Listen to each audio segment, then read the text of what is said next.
बैरिएटॉन के मालिक मलिक रियाज साहब का सॉफ्टवेयर अपडेट हो गया। मार्केट में ऐसी कई अफवाहें जो है वो घूम रही हैं। इन बातों में कितनी सच्चाई है और कितना झूठ है, आज इस वीडियो के अंदर हम जानेंगे। तो सबसे पहले हम बात करते हैं कि असल कहानी क्या है। तो मार्केट के अंदर ये अफवाह या ये न्यूज़ बहुत ज़्यादा सर्कुलेट करी है कि मलिक रियाज साहब ने जो है जनरल आसिफ मुनीर साहब से जो है माफ़ी मांगी है और माफ़ी में ये कहा है कि हम मुझे एक दफ़ा दोबारा मौका दें पाकिस्तान को सर्व करने का। ये बेसिकली न्यूज़ कोई भी ऑफिशियली सोर्स से नहीं कंफर्म हुई, बल्कि ये एक सीनियर जर्नलिस्ट इजाज सैयद ने जो है इस न्यूज़ को कंफर्म किया है और उन्होंने बताया कि बेसिकली 2 लेटर्स जो है वो सेंड किए गए हैं जनरल आसिफ मुनीर को और उनमें बोला गया है कि मुझे दोबारा जो है वो मौका दिया जाए, मैं पाकिस्तान को दोबारा रियल एस्टेट को जो है दोबारा सर्व करना चाहता हूँ। तो सबसे पहला लेटर आया है वो 3 जून को आया है और 3 जून के अंदर उन्होंने सबसे पहले जो अपॉलॉजी की है और अपॉलॉजी के बाद उन्होंने चीफ से रिक्वेस्ट की है कि मुझे प्लीज काइंडली जो है पाकिस्तान को दोबारा सर्व करने के लिए एक दोबारा मौका दें, क्योंकि आपको पता है कि पिछले कई अरसे से जो है बैरिएटॉन के ऊपर जो है वो अदारे काफी वर्किंग कर रहे थे, जिनके अंदर सबसे बड़ा नाम जो है वो नैब का था। नैब ने जितनी भी स्ट्रिक्ट इन्वेस्टिगेशन की और बैरिया टाउन के अंदर जितनी भी काफी प्रॉपर्टीज है जो कि मलिक रियाज साहब की जो है सील हो चुकी थी और काफी जो बैरिया के रेसिडेंट थे वो भी जो है इस प्रॉब्लम को कई अरसे से जो है फेस कर रहे थे। और मलिक रियाज साहब आपको पता है कि जैसे कि कई अरसे से जो है वो मुल्क से बाहर गए हुए थे, पाकिस्तान में आना उनके लिए एक बहुत बड़ा मुश्किल बनी हुई थी क्योंकि उनके वारंट जारी हुए हुए थे। अब लेकिन जो है उनको समझ आ गई है क्योंकि वो एक बहुत ही मेच्योर किस्म के बिजनेसमैन है और आपको पता है कि पाकिस्तान रियल एस्टेट के अंदर वो पॉइनियर है जिन्होंने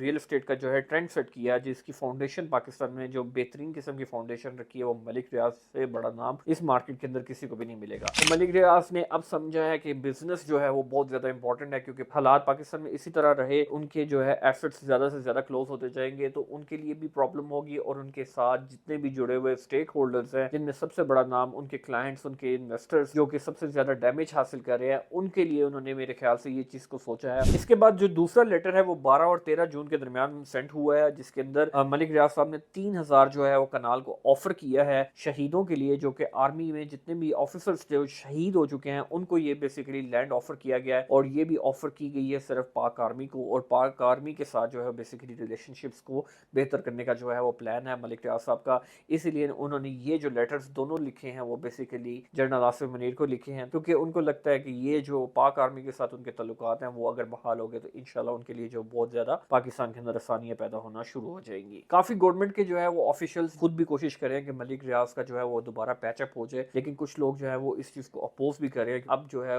2 पार्टीज बन गई हैं, 2 पार्टीज के अंदर एक साइड पे कुछ लोग चाहते हैं कि मलिक रियाज के जो है ताल्लुकात दोबारा सेटल हो जाए और कुछ लोग चाहते हैं कि मलिक रियाज को प्रॉपर जो है उसको दोबारा सजा दी जाए, ताकि उसने जो भी उसने किया है मलिक रियाज ने मुल्क के अंदर जितने भी उसके ऊपर एलिगेशंस हैं वो प्रूव किए करें और उनको जो है वो सजा होनी चाहिए। और जो सबसे ज्यादा एलिगेशंस हैं उनमें सबसे बड़ी मनी लॉन्ड्रिंग की एलिगेशन है और उसके बाद जितने भी केसेस हैं वो प्रॉपर्टी के रिलेटेड जो है वो केसेस हैं कि जितना भी इनका बैरिया टाउन का लैंड था उसके अंदर जितने भी इश्यूज हैं उनके रिलेटेड जो ये केसेस जो हैं वो पेंडिंग चलते आ रहे थे, लेकिन अब उनको केसेस को जो है वो बहुत ज्यादा सीवियर किस्म का जो है वो आप कह लें कि एक्शन स्टार्ट हो गया उनके खिलाफ, जिसकी वजह से मलिक रियाज साहब को जो है पाकिस्तान में आने के लिए बहुत ज्यादा खतरा है। और इसी के साथ जो बैरिया टाउन ने भी अपील की है कि उनके जितने भी एफर्ट्स जो ऑक्शन हो रहे थे उनको जो है वो थोड़ा सा स्लो डाउन किया जाए, क्योंकि वो चाहते हैं कि हमारे साथ किसी तरीके जो है कोई भी गवर्नमेंट जो है या कोई भी अदारा है हमारे साथ किसी तरह बातचीत करे और हमारे साथ कोई जो हमारी चीजें हैं वो टेबल टॉक के ऊपर जो है वो सॉल्व हो जाए। ये जो न्यूज है ये किसी भी सोर्स ने जो है वेरीफाई नहीं की, ठीक है, ना ही तो नैब ने की है ना ही जो है वो किसी और मीडिया चैनल ने बताया है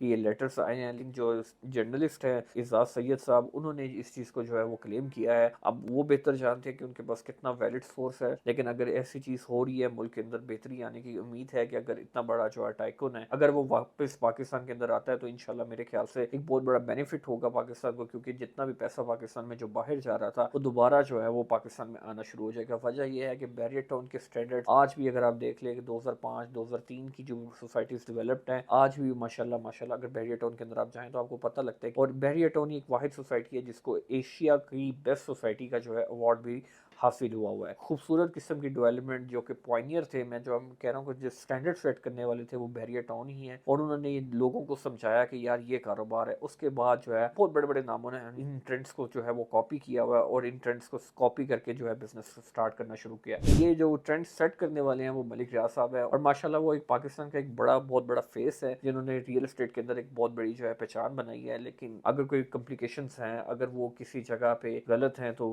अदारों को चाहिए कि उसकी उनके खिलाफ जो है वो कार्रवाई करे और उनको जी सज़ा है वो कि कोई भी पेनल्टी की सूरत में हो जाए। हालांकि उनका जो बिज़नेस है वो इफेक्ट नहीं होना चाहिए, और जो गरीब आवाम का पैसा है, सबसे इंपॉर्टेंट वो चीज़ है कि जितने भी बैरियर टाउन के इफेक्टिव्स हैं उनका एक बेहतरीन गवर्नमेंट को चाहिए कि सोल्यूशन प्रोवाइड करें कि ताकि जो मसला है वो किसी गरीब का जो पैसा है वो ज़ाया ना हो। मलिक रियाज ने जितना भी कमाया वो बेसिकली रियल एस्टेट से कमाया, लेकिन जो लोगों ने इतना कीमती पैसा जो बैरियर टाउन के अंदर इन्वेस्ट किया था, लेकिन आज उनके अंदर वो प्रॉब्लम्स क्रिएट होगी। जैसे कि हम बात करें बैरियर फेज 8 रावलपिंडी के अंदर जो कि DH ने लैंड एक्वायर कर लिया है, तो अब ये भी एक पैनिक सिचुएशन बनी हुई है लोगों के लिए। बैरियर टाउन का क्या होगा, किसी के पास कोई भी वैलिड किस्म का जवाब नहीं है, किसी के पास कोई भी जो है वो आप कह लें कोई कंफर्म न्यूज़ नहीं है कि बैरियर टाउन का क्या होगा। लेकिन आने वाले वक्त के अंदर अगर ये पैचअप हो जाता है तो इंशाल्लाह उम्मीद है कि दोबारा से तमाम जितने भी सिस्टम था बैरियर टाउन का वो दोबारा रीलाइव हो जाएगा, और इंशाल्लाह आने वाले वक्त के अंदर जो है बैरियर टाउन के अंदर जितनी भी मार्केट थी वो बेहतर होना शुरू हो जाएगी। सबसे बड़ा जो डैमेज था वो कमर्शियल मार्केट को था, क्योंकि बैरियर टाउन फेज 8 के अंदर बहुत से लोगों ने अपने जो है कमर्शियल स्टार्ट कर दिए थे, लेकिन बैरियर टाउन की जो मार्केट है वो बहुत ज़्यादा इफेक्ट होने की वजह से आज आपको पता है कि वहाँ पे कोई भी बिल्डर जो है अपना प्रोजेक्ट स्टार्ट करने से पहले जो है वो कंफ्यूज हो जाता है, क्योंकि उसको मार्केट की सिचुएशन देखनी पड़ती है, जिसकी वजह से जो है